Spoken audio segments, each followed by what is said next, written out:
అయినప్పుడు కూడా మాస్టర్ గారిని భౌగోళికంగా విజయనగరం జిల్లా బొబ్బిలి మండలం చింతాడ గ్రామ VRO Adapa గౌరీశంకర్పై SC ST atrocity case నమోదైంది.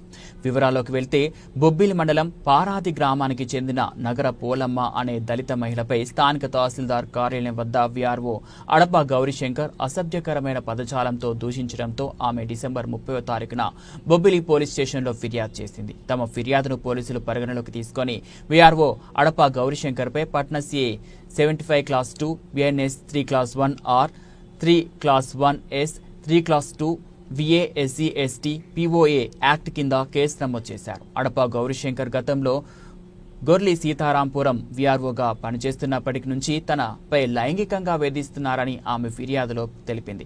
తనకు గౌర్లి సీతారాంపురం గ్రామ రెవెన్యూ పరిధిలో కొంత భూమి ఆన్లైన్ చేయాలని వీఆర్ఓ అడప గౌరీశంకర్ వద్ద గతంలో మొరపెట్టుకోవడంతో తాను చెప్పినట్లు వింటే నీ పని చేసి పెడతానని పదే పదే వేధించేవాడని తమ గోడును మీడియా ముందు విన్నవించుకుంది. తమ పని కోసం తహసీల్దార్ కార్యాలయానికి వెళ్తే అనవసరంగా అనుచిత వ్యాఖ్యలు చేసి కులం పేరుతో దూషించాడని వాపోయింది. గతంలో కూడా వీఆర్ఓ గౌరీశంకర్పై మెట్టవలస గ్రామానికి చెందిన ఓ వ్యక్తి అట్రాసిటీ కేసు పెట్టడంతో కొంతమంది గ్రామ పెద్దలతో కలిసి రాజీ కుదుర్చుకున్నారని తహసీల్దార్ కార్యాలయంలో గుసగుసలు వినిపిస్తున్నాయి. తహసీల్దార్ కార్యాలయంలో తమదే పైచేయి అనే అహంకారంతో అధికారులతో కలిసి వీఆర్ఓ గౌరీశంకర్రావు పనులు చేయించుకుంటున్నారని, తోటి విద్యార్థులు కూడా ఈయనపై గుర్రుగా ఉన్నారని కార్యాలయంలో ఆ నోటా ఈ నోటా వినిపిస్తున్న చర్చ. ఇతనిపై అధికారులు ఎటువంటి చర్యలు చేపడతారో వేచి చూడాల్సిందే. అనంతరం తక్షణమే వీఆర్ఓ అడప గౌరీశంకర్ ని అరెస్ట్ చేయాలని దళిత సంఘాలు, సిపిఐ నాయకులు స్థానిక అంబేద్కర్ విగ్రహం వద్ద నిరసన చేపట్టారు. పాస్ పుస్తకానికి తహసీల్దార్ కార్యాలయానికి వెళ్తే కులం పేరుతో దూషించడం అన్యాయమన్నారు. పారేది విలేజ్ సార్, బొబ్బిలి మండలం నాది. ఎంఆర్ఓ ఆఫీస్కి 30వ తేదీన ఎంఆర్ఓ ఆఫీస్ పని మీద ఎంఆర్ఓ గారి పని మీద వెళ్ళాను.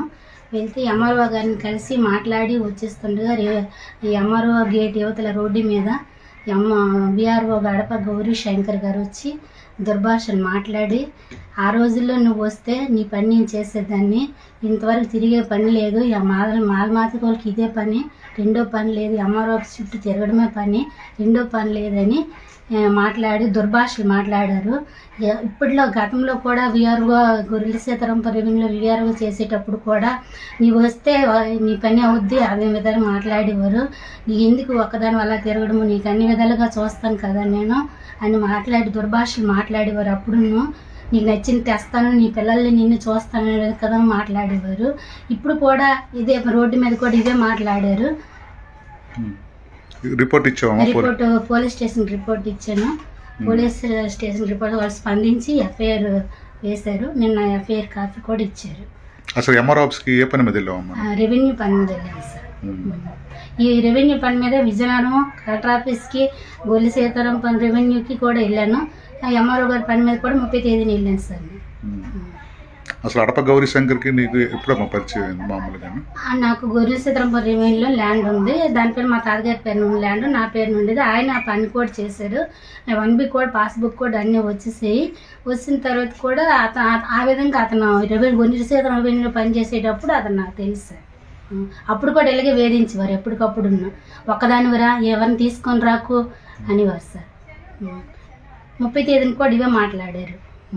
నా మాల్లో ఉన్నాను, మాల్ తీసిన తర్వాత కూడా మిమ్మల్ని ఇచ్చేస్తాను అన్ని విధంగా మాతకోళ్ళకి అసలు పని లేదు, ఎంఆర్ఓ చుట్టూ పని అంటే ఆయన అంటున్నారు. ఈ విషయం ఎంఆర్ఓ నోటీసులో తీసుకెళ్లారా? తీసుకెళ్ళారు సార్. నేను పోలీసులు కలిసాను.